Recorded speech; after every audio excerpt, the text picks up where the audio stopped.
Welcome to Power Parsha Pearls. We're going to look this week at the portion of Maseh.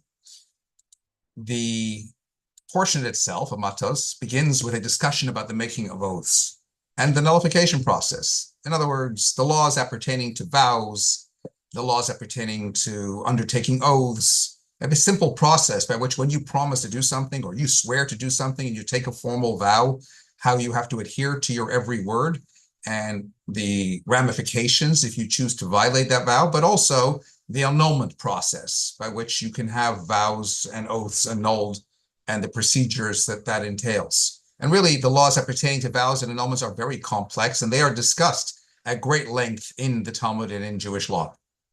At basic value, what that suggests in the first instance is simply the great importance attributed to our word. In other words, our resolutions, our word, our undertakings, they're not mere verbalisms. To quote the words of the portion itself, like everything which comes out of your mouth, you must do. I mean, unfortunately, we live in a day and age where the power of the word is no longer sacred and usually not worth the paper it is written on. Think about it. Once upon a time, a handshake was sufficient means by which to close a deal. Today, millions are paid to lawyers to fine-tune contracts lest they be breached. And even then, everybody's looking for a loophole afterwards. What is it they tell about a young boy who was asked to take the stand in a court case? And the judge looked to him and asked, "Do you know what an oath is?" And he said, "Yes, Your Honor. My mother explained it to me." "And do you understand that everything you say will be under oath?" The judge continues, "Yes, Your Honor. My mother explained that to me as well." "And do you understand what happens if you dare to lie whilst under oath?" queried the judge. "Yes, Your Honor. My mother told me that you would never know the difference, but that God will." And therein lies the point. People are quick to make all sorts of personal undertakings or sometimes promises to one another, but often enough, we're just as quick to rescind on our word, making all sorts of excuses. And I must note that I find it especially intriguing how this command regarding oaths was relayed in the first instance to the heads of the tribes. In other words, whenever it came to most other laws, it was always a case of God spoke to Moses to speak to the Jewish people. In this one instance, God spoke to Moses to speak to the tribal leaders who should then teach the laws to the rest of the Jewish people. Why is this being relayed first to the heads of the tribes? And I suggest to you, because it's precisely those who find themselves at the helm that are making promises to those whom they are chosen to lead. Heads of tribes, leaders of various sorts, are always going to give all kinds of assurances. They're always going to make all sorts of promises. But when it comes time to deliver, the story changes. We know we promised not to raise taxes, but we discovered a black hole left by the previous administration, which we now have to fill. What was it, that famous quote? "The promise given was a necessity of the past. The word broken is a necessity of the present." Well, God says the command is addressed to the tribal heads in the first instance, knowing that what they promise, past or present, is absolutely vital to be adhered to, and then from there also to the rest of the Jewish people. But I think there's also a deeper lesson here as it relates to all of us.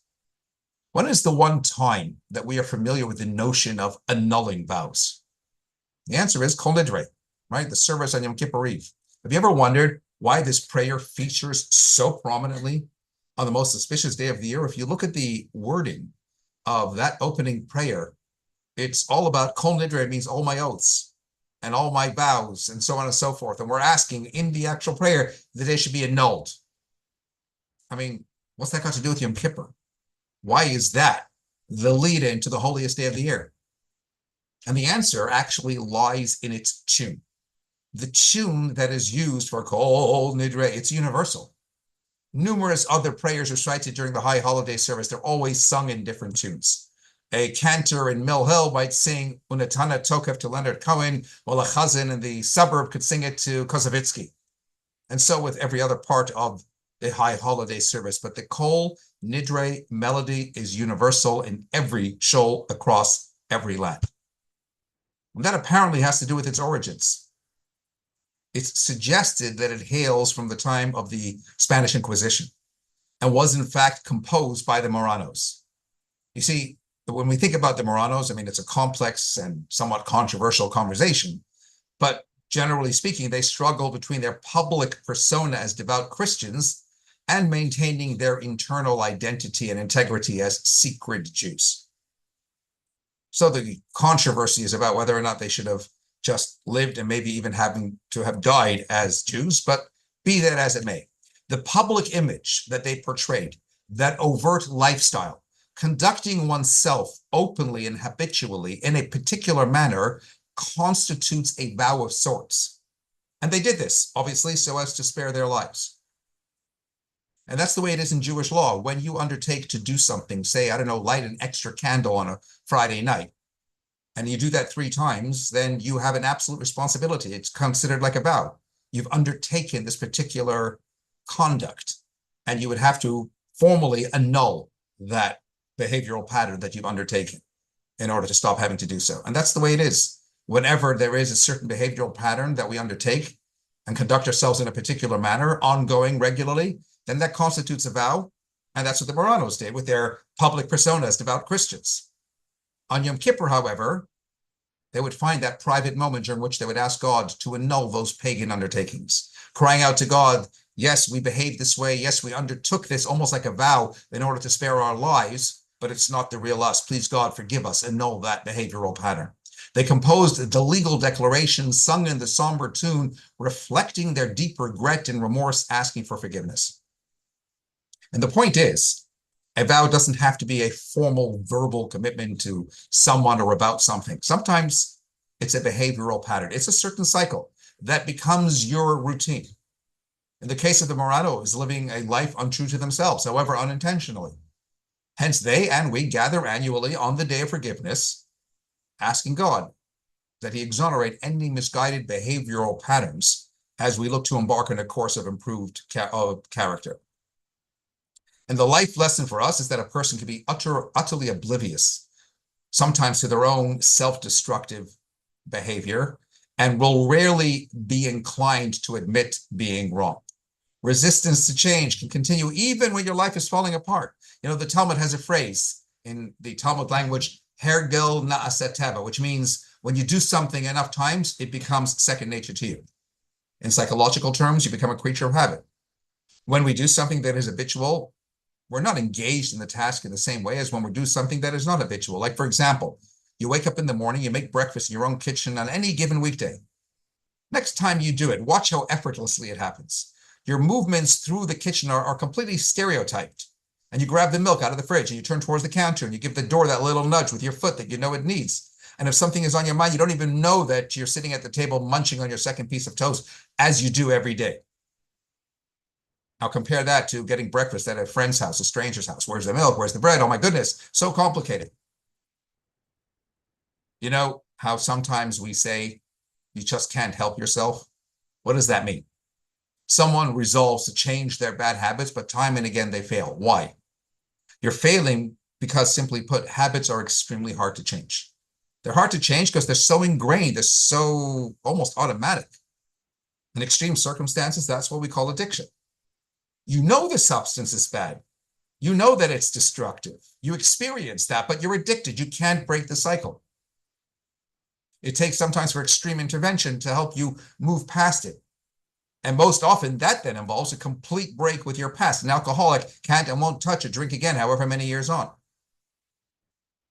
But even in lesser extreme circumstances, let's be honest, as human beings, we're all addicted to some behavioral patterns, which, if we're honest enough, are not particularly good for us. We're all creatures of habits, and the type of creature we become is defined by the habit we nurture. It could be just an emotion, an emotive reaction to circumstances, or whatever it is. Sometimes we need to take an inward look and ask ourselves, what are my habits? What do they say about me? What life vows have I undertaken? How do they define my personality? Can I break them? You know, the great Rabbi Akiva was a man who knew the nature of fierce resistance against making changes to lifestyles that were so deeply embedded in him for so long. It was the story of his life. As a young man, he was profoundly ignorant. He was addicted, if you will, to his lifestyle. At the age of 40, his wife made an intervention, whereupon he began to learn the Hebrew alphabet and ultimately emerged as one of the greatest sages of Jewish history. How did Rabbi Akiva change? How did Akiva the shepherd become Rabbi Akiva the giant? The Talmud famously describes how he observed a hollowed out rock resting on top of a well.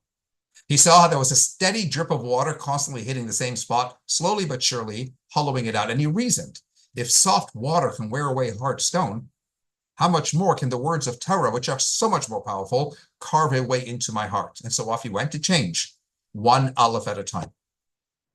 Think about this. What caused the rock to be hollowed out? It wasn't a powerful gush of water. The water carved the stone only because it fell drop after drop, day after day, year after year without pause. Had the accumulated water all gushed down at once in a powerful stream, it would have slid off the rock without a trace. That's counterproductive. It's a very delicate, careful, and deliberate process. According to a study published in the European Journal of Social Psychology, it takes an average of 66 days to break an old habit and form a new one, which underscores the importance of persistence and patience in the journey of personal growth and development. James Clear, who is the author of Atomic Habits, emphasizes that habits are the compound interest of self-improvement.